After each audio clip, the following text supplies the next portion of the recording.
Lifers by Cat Scott. Act 1, Scene 1. There is a table, a coffee pot, a big book, and a folding chair in center stage. All members of the cast are sitting, cheating diagonally upstage right, potentially in rows as if in an AA meeting, in comfortable foldable chairs. Jesse at a podium, where all props come from. Actors in the AA meeting play all roles. Hi, I'm Jessie and I'm an addict and alcoholic. I use they, them pronouns and I've been sober for almost 3 years. Since the day Trump was elected, actually. To qualify myself, I have a sponsor who has a sponsor and she knows where I am right now. And I'm looking for sponsees. I graduated college with 18 months sober, spending half of my 3 years at Webster University without picking up a drink, taking Adderall, or smoking weed. I made it a little bit before all of that. Actually, first, I feel a little ethically concerned about pioneering an Alcoholics Anonymous meeting like this, since it's public and kind of negating the whole anonymous thing. So I'll be wrestling with that quietly for the rest of my share. Everything you're about to hear is a true account of what occurred based on my experience between the years 2015 and 2018. A general content warning for anyone who may want to step out, or step out and come back. This will cover a wide net of potentially triggering material. Everyone here in this room has consented to give me the honor of sharing our experience, strength, and hope, so that gives me some relief. And service keeps you sober. Today's topic is service, and my most significant service commitment in early sobriety was not the classic making coffee and assisting egomaniacs, however that is my New York part-time job now. Instead, it was helping this lawyer, Anne, who was also my professor, with her passion project, the Willow Project. WILLOW, Women Initiate Legal Lifelines to Other Women. One summer, I found myself in the Adult Abuse Office of St. Louis, Missouri, trying to file a restraining order after receiving this little treat. Boogie Nights is projected on the back wall. I'm going to fuck you up. You ruined my life, you bitch. I know where you are, and I know the sickest ways of getting in your head. I'm going to write about you. I'm going to make your life a living hell. You're the only one that understands. I'm going to fuck you up. You ruined my life, you bitch. I know where you troop are. in darkness. I know Abrupt the singular sickest spotlight on ways of Jesse. getting in your head. Quickly typing in a number from the back of a notebook piece of paper. Hi Anne, I got this number from some advocate in the Adult Abuse Office in Clayton.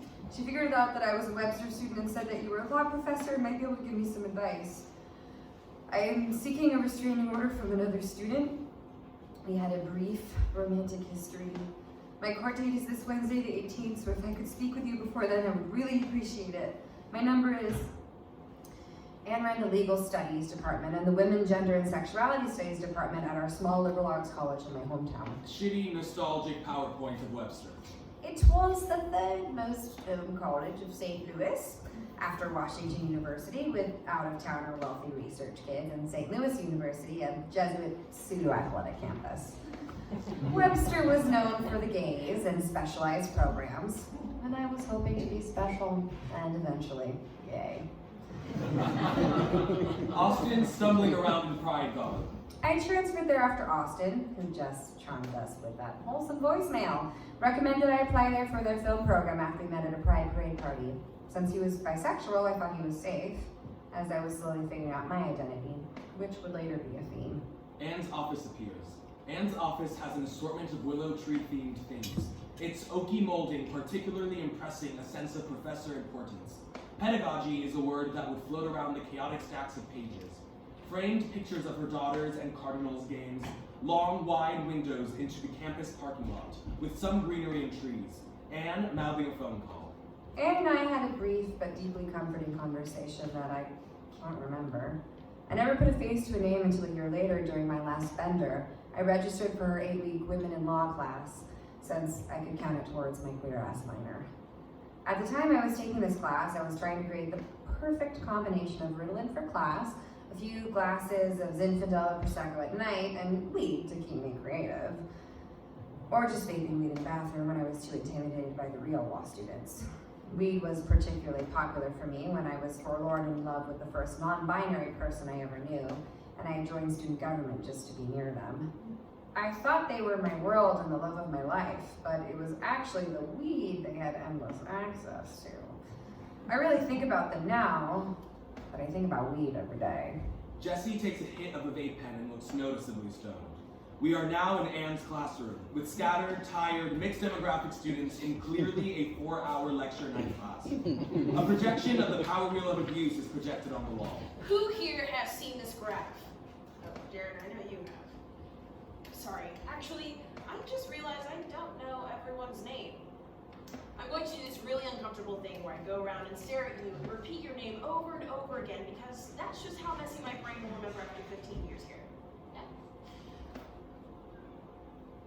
What's your name? Jacob? Jacob. Jacob, Jacob, Jacob. Jacob. Something about that exercise made me feel seen, despite how awkward it was.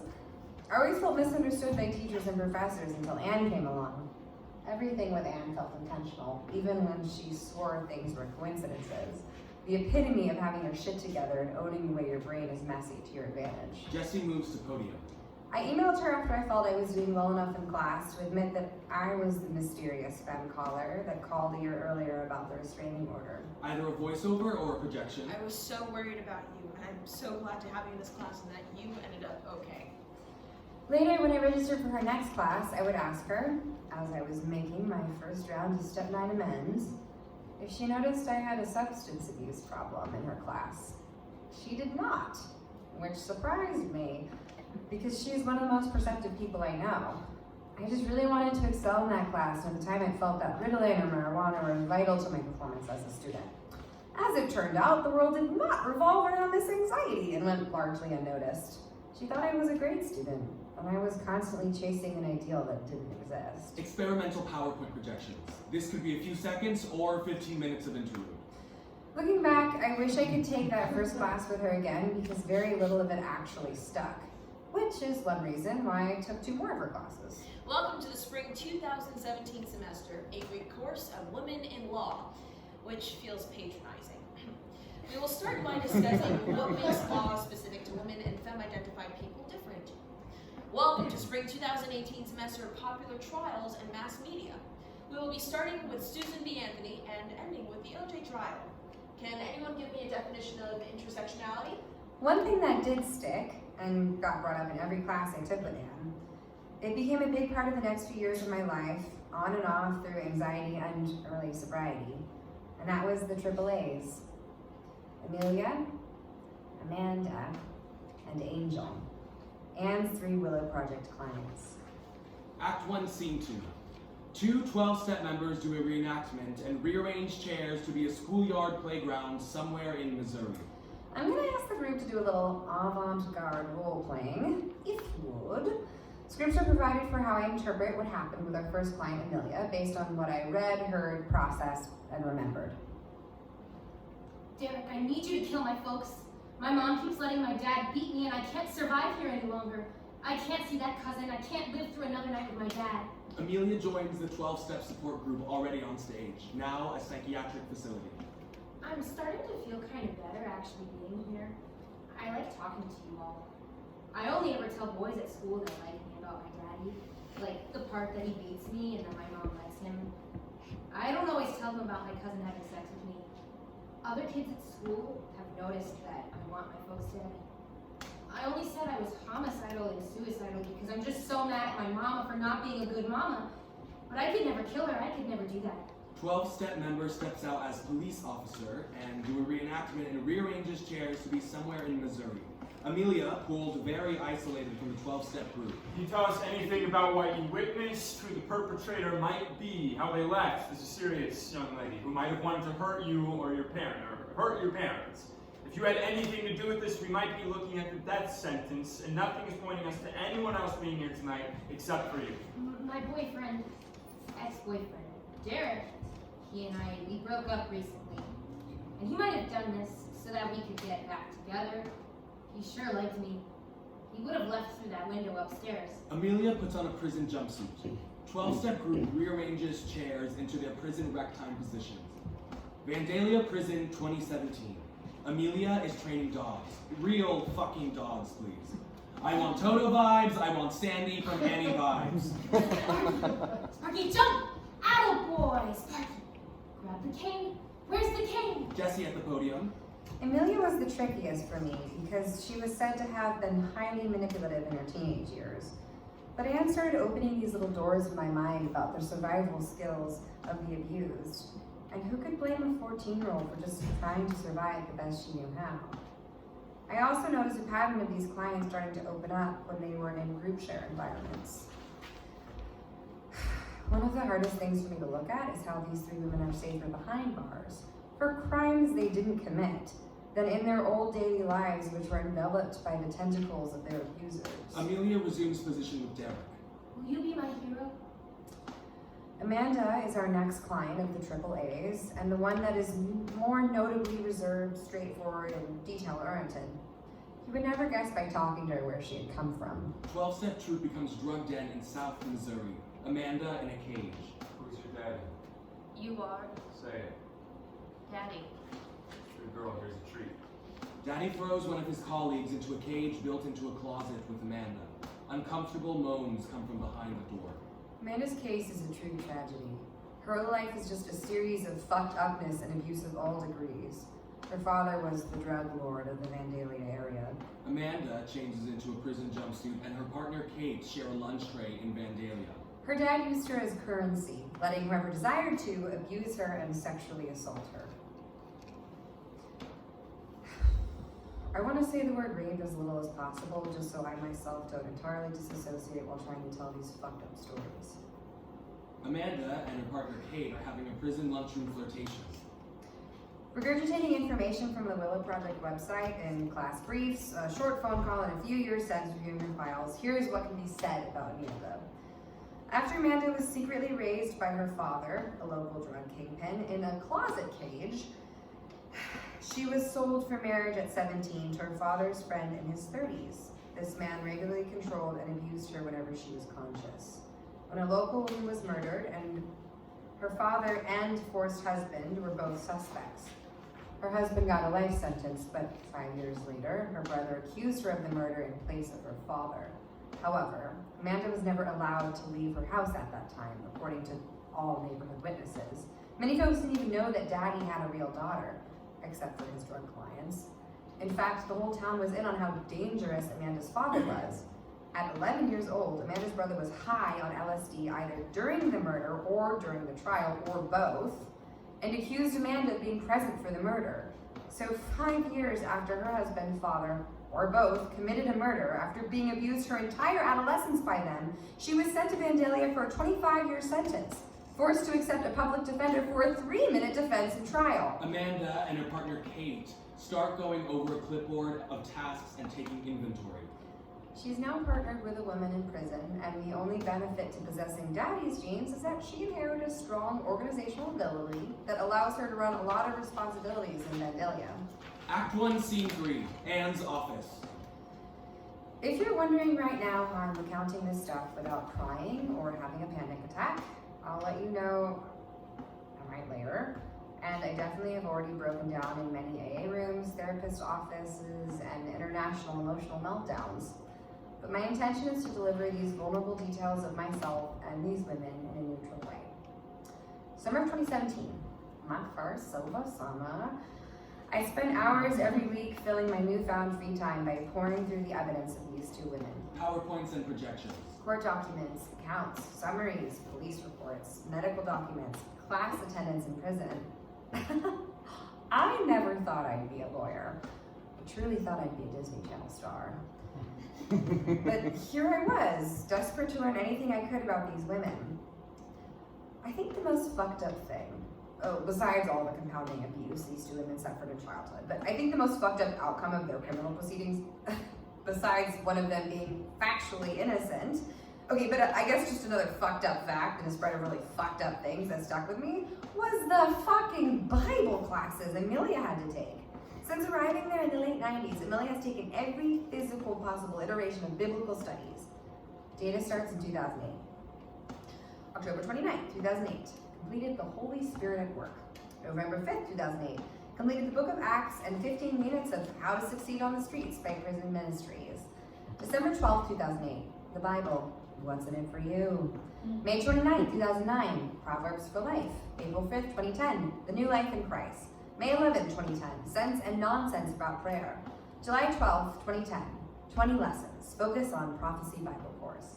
July 28, 2010, God is there. Oh, he most certainly is there.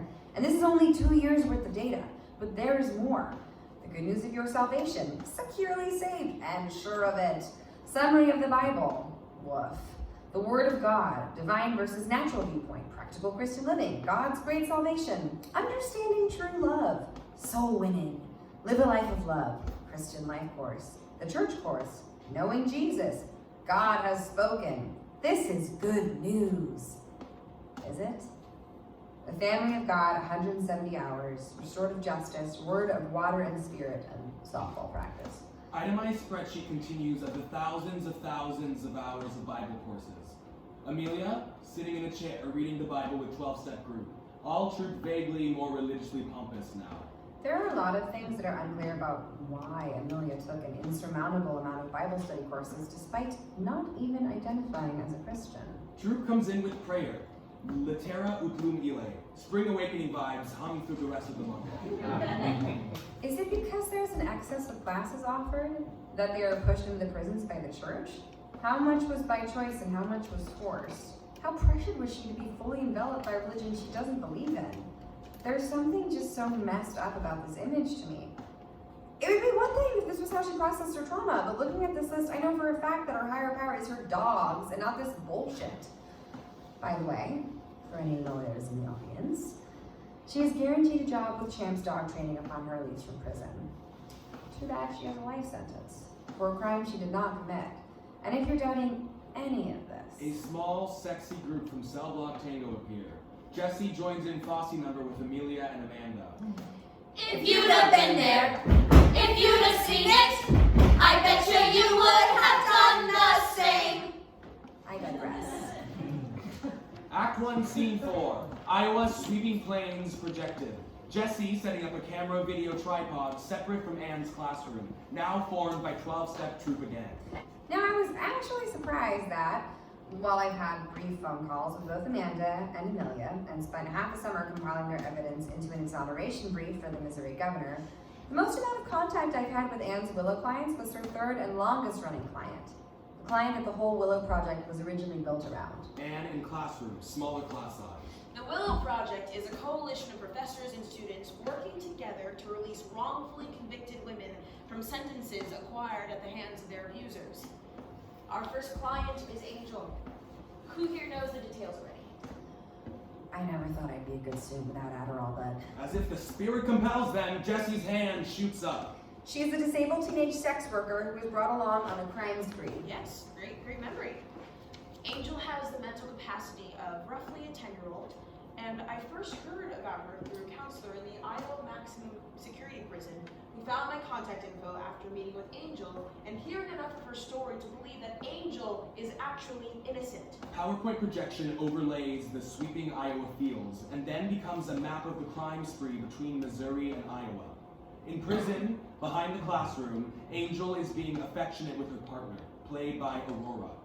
In the prison lunchroom setup, but mostly listening to other lifers in the Iowa prison. She was enormously abused by her father before leaving her home for the streets as a teen, where she met Aurora, another fellow sex worker, and became pregnant.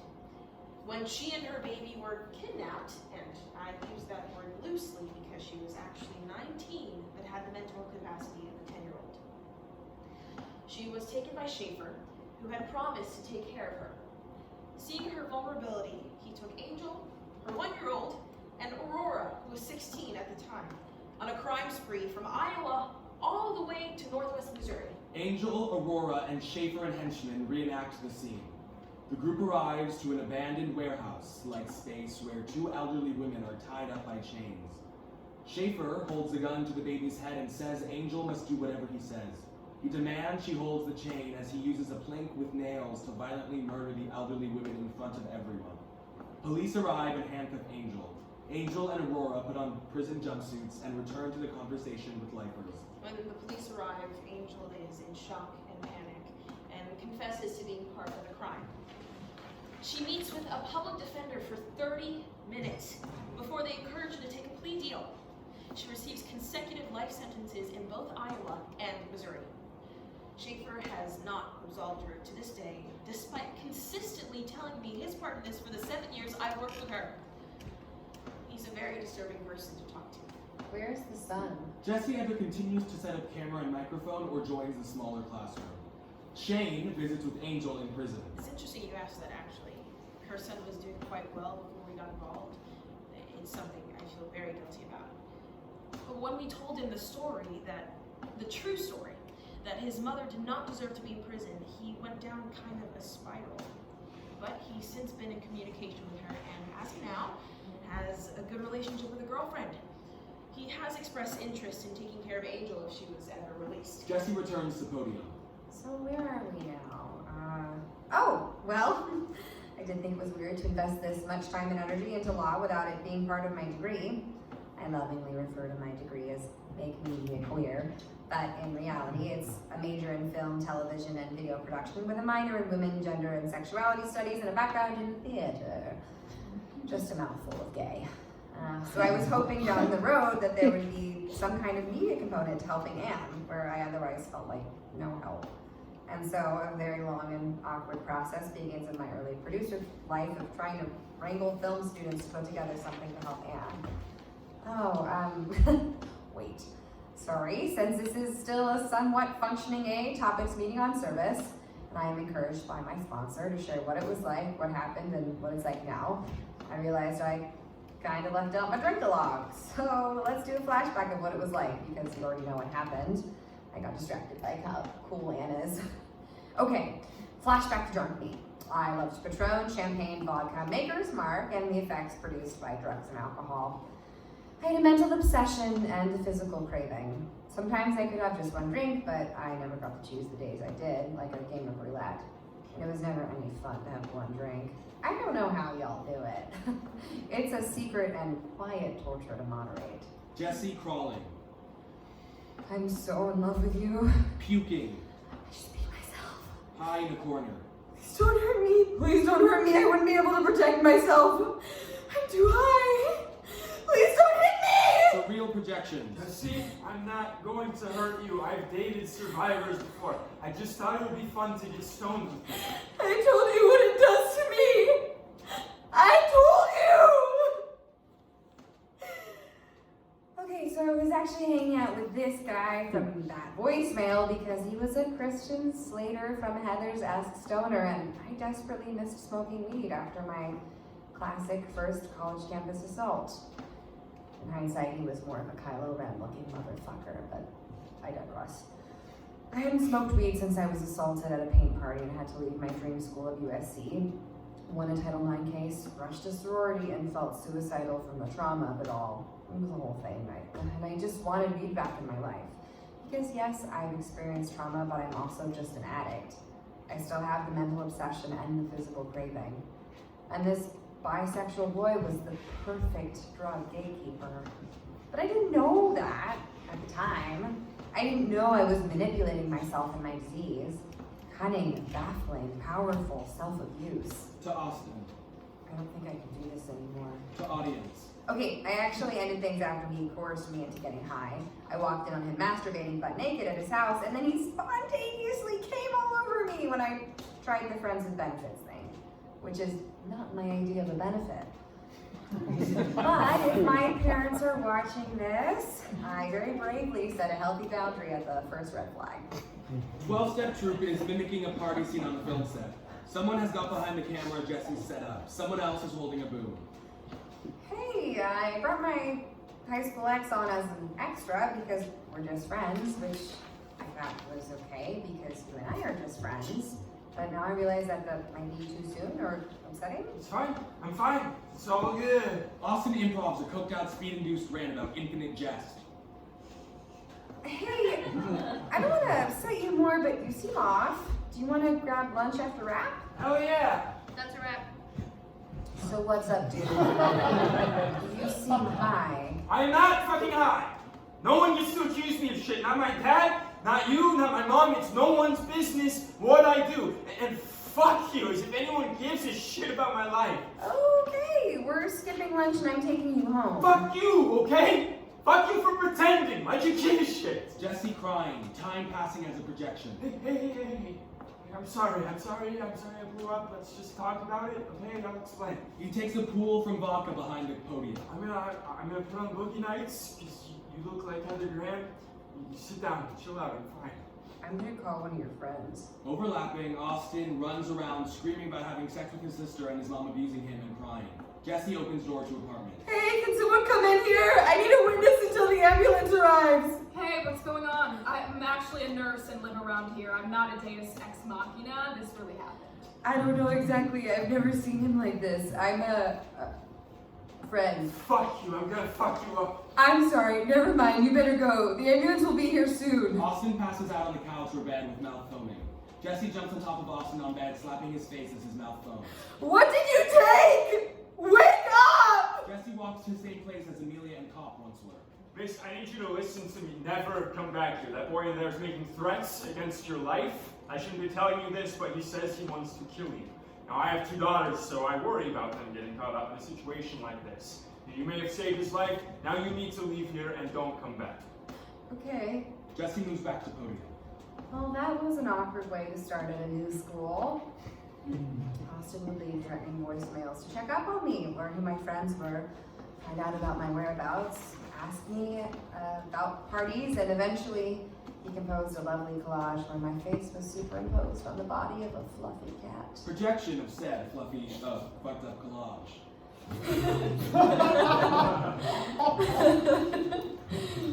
The worst was in one of his short stories he submitted for class. He admitted to preying on me as an assault survivor and changing his personality to entrap me into a false sense of security and mutual interests. Projection of threatening, nonsensical short essay. So when Anne came into my life, it was the angel I needed, and of course I was willing to do anything to help her with her angel. Act 2, Scene 1, Iowa prison. Hey there. You're that lifer I've been hearing about from the East Wing. Oh, yes, hi. Gee, I'm not gonna bite. You like your corn? Yeah, hi. Hi. I don't like mine, really. Well, gee, I'm sure you have a favorite dish. You gotta have favorites around here to stay, what's the word, affiliated or engaged? Have you ever been engaged? Oh, no, I haven't. Pretty lady like yourself never had any suitors, I don't think? No, just Schaefer, really, and a few other guys around the streets who follow me around and make me do stuff, which is how I got Shane, I think. You think? Shane, your son? Yes, oh yes, good boy. I bet he's so sweet. Who's Schaefer? I don't like him anymore. I'm glad he's not here. It's kind of nice, isn't it? Not as much men in here as out there. I guess we got me in here. Schaefer put me in here too. Okay. Well, based on my time here, I can tell you that no woman in here deserves being in here compared to what the men out there did to them. I'm me. I'm Angel. No kidding. Angel. How fitting. Take my jello. I like it a little more now, I think. Yeah, that's pretty sweet, Angel. You give it to me straight, so to speak. I don't know how to talk otherwise. Breath of fresh air, so to speak. Maybe it's not the best thing to talk about fresh air in here. Stewart, Clark, Bondman, Eagle, Baldwin, Condi, Schnuck, you're up for Jesus Way Through the Bible in South Wing. Line up. Hey, we're together. Vandalia prison. 3 boxes of tampons, 4 dental product packages, goldfish and stickers could be increased if we rearrange the shelf in the back with paper products. Does your brain just work like that? Sorry? I mean, the way you rearrange stuff like that, you do it every day and it's always faster and better somehow when you do it. It's just how I spend my time here. Better than me? I just make constellations out of the specks on the ceiling. I wish I could do that. Well, it's not hard. Wanna teach me?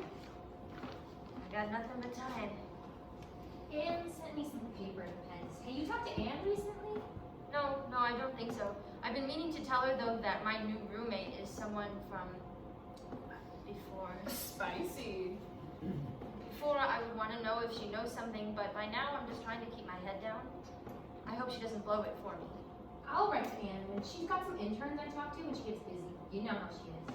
Oh yeah, but saving my life, I'm sure. Mine too. Ooh, I still smell like little Otis. I just added a section for nice smelling things. I'll ask for it next time. Wow. Lord. I hear you. Dog smells are comforting. I don't mind. See you later. Projected a series of letters written by Amelia.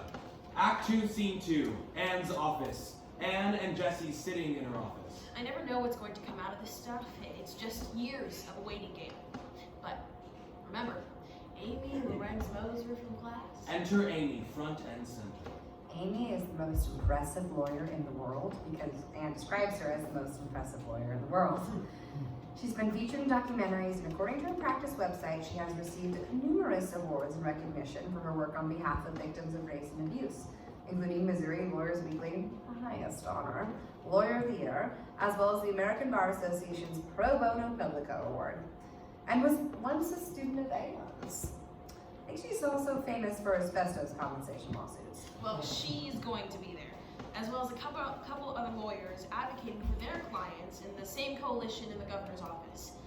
I'm not sure when yet, but I'm going to need to compile debriefs for them.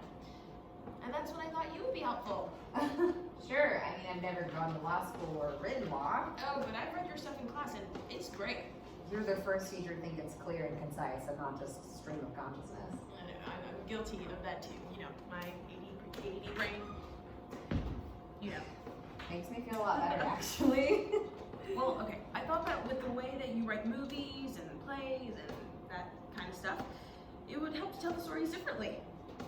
More than anything, I just need someone outside of my brain to write this because I've been sitting and regurgitating the same stories for years. That I can do. It would be a great help. We'll see. So I guess I have a few questions. Shoot.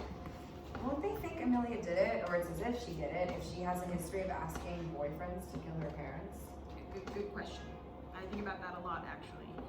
And how I feel is that when someone has experienced that degree of abuse, on top of being a minor, it's really not on them how they survive.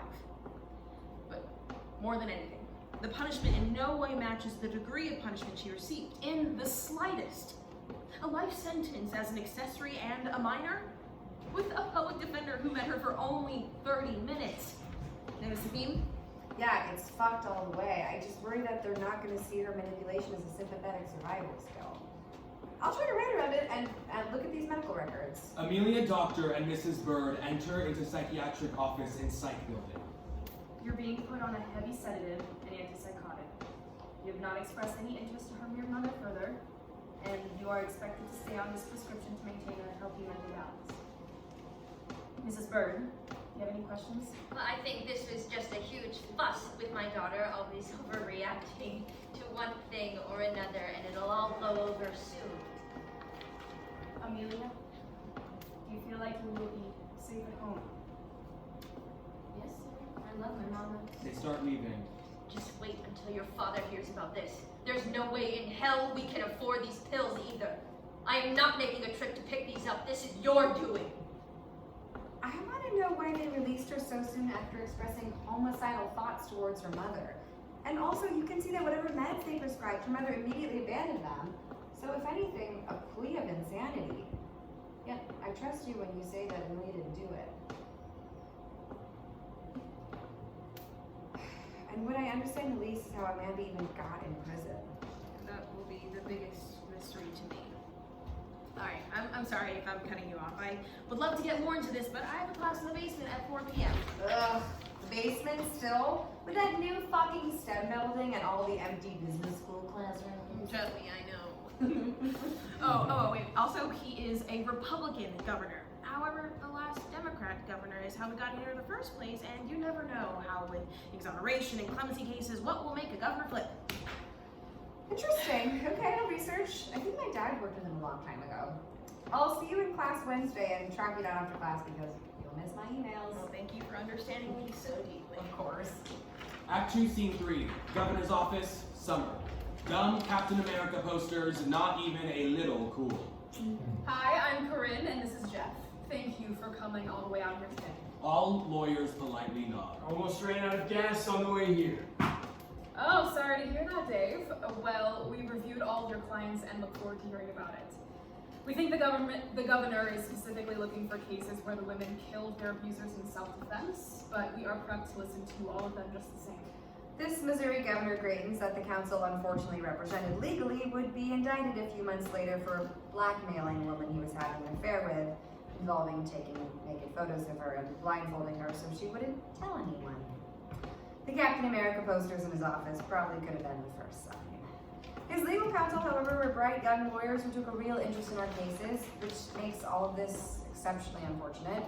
Many of them were Mizzou law grads and were familiar with Amy Lorenz Moser. The project got in their hands because Governor Jay Nixon, in the prior term, had left a Santa Claus-sized present bag of thousands of exoneration case pleas and letters hid in a closet somewhere for the great legal counsel to uncover.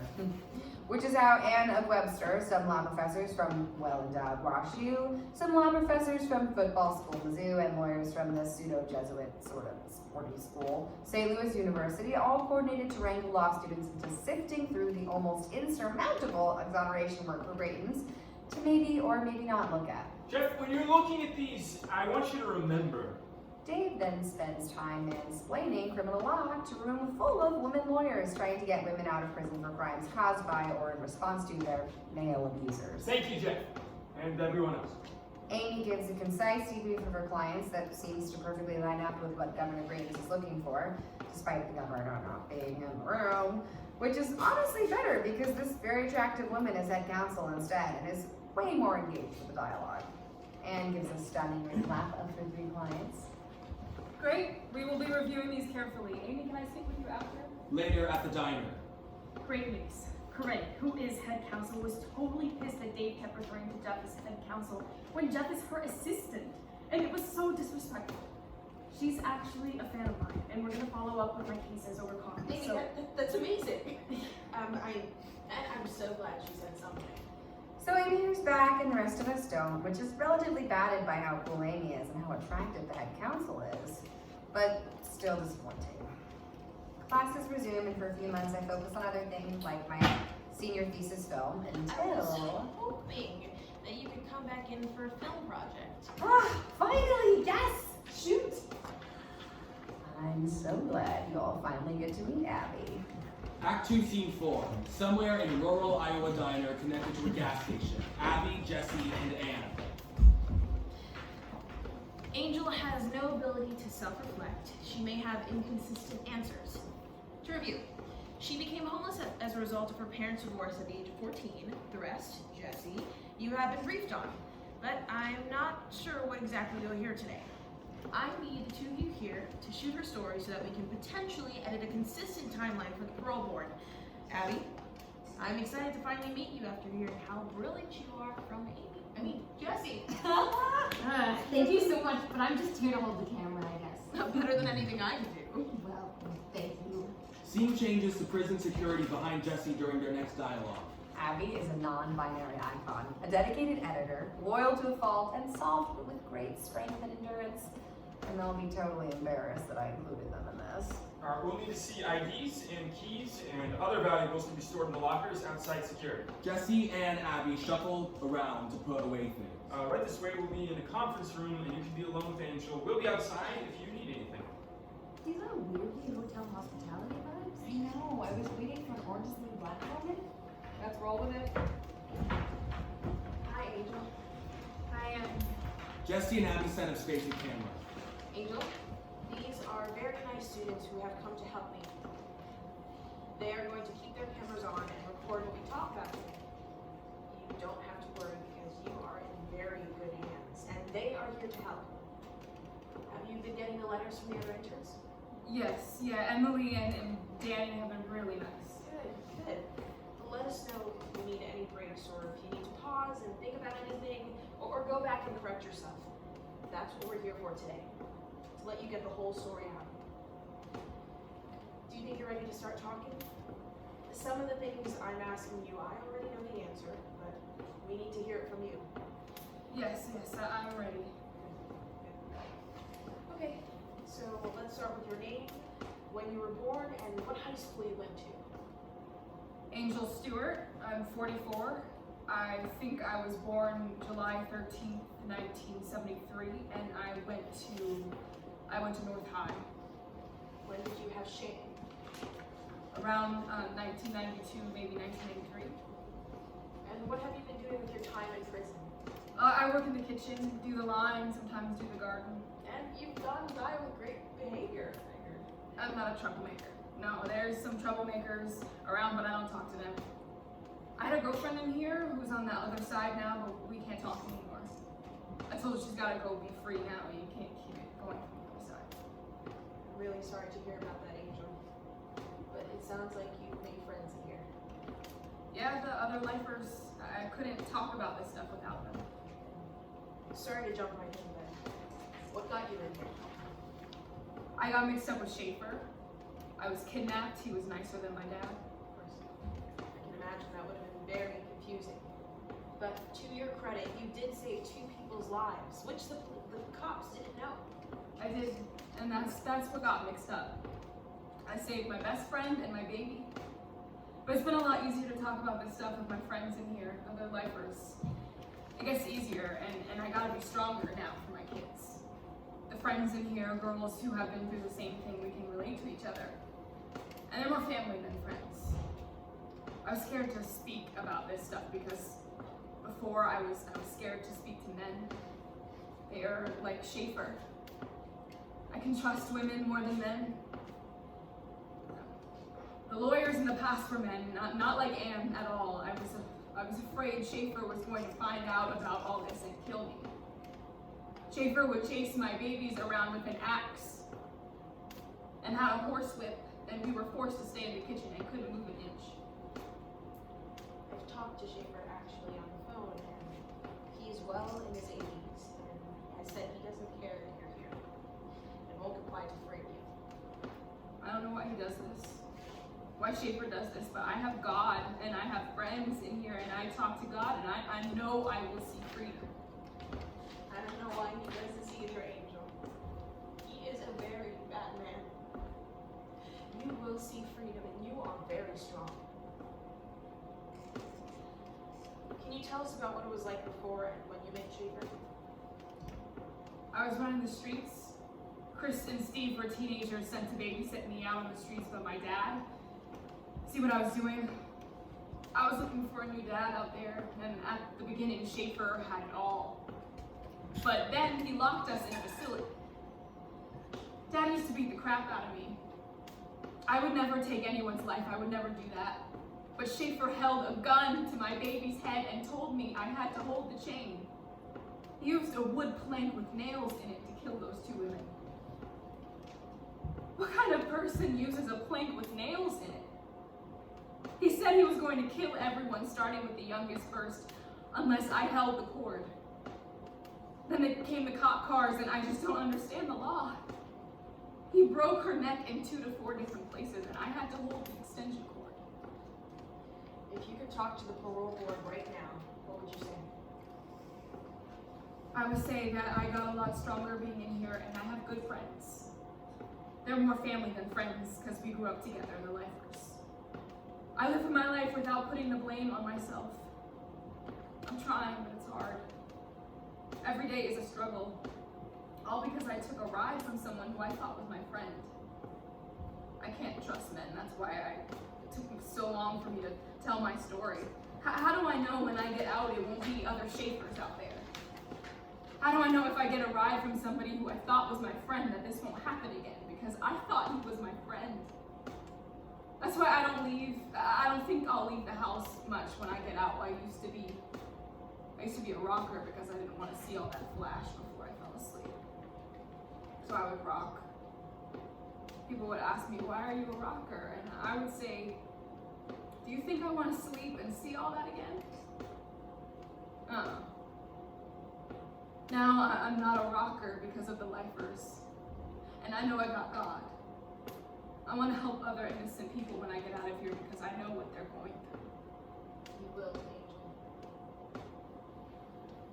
Let's turn off the cameras and we can talk about some other stuff.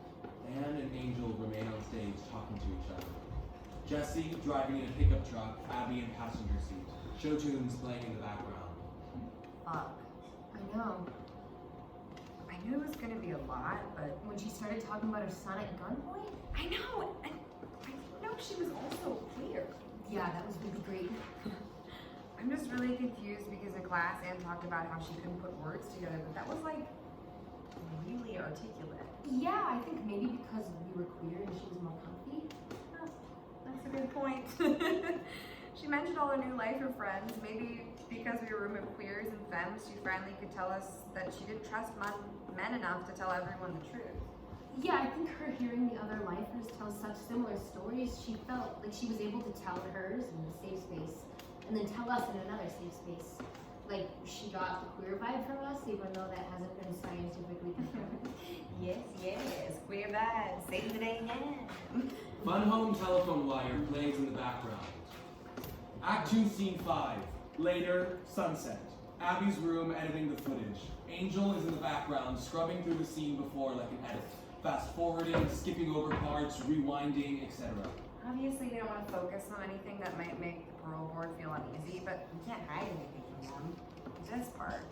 I just want to free other innocent people. Like, that's real and valid, and I want her to also, but I don't know about the straight cis white Republican dudes watching this. Exactly. So let's cut around stuff like that, but provide the parole board with all the raw footage so they know we're not hiding anything from them. Let's also cut it together so that it's like in a direct timeline, like childhood, event, what it's like in prison, what she wants the parole board to hear. Yeah, that should be easy. Oh, hello, beautiful. Abby's beautiful cats, Ophelia and Jude, make a dramatic appearance. Maybe a Mungo Jerry and Rumple teaser number. Act 2, Scene 6. Jesse back at the podium. After watching the parole video Abby and I made, the parole board dissolved her life sentence in Missouri, where the crime occurred. She is still serving her second life sentence in Iowa, and we hope that bringing her story to light in this unique way might help Iowa come to the same conclusion. Sentence literally the same crime. Sorry if this wasn't a 12-step solution-based sheriff qualification. If you didn't like it, I guess call your sponsor. But service keeps you sober, so I guess that's probably my time, right?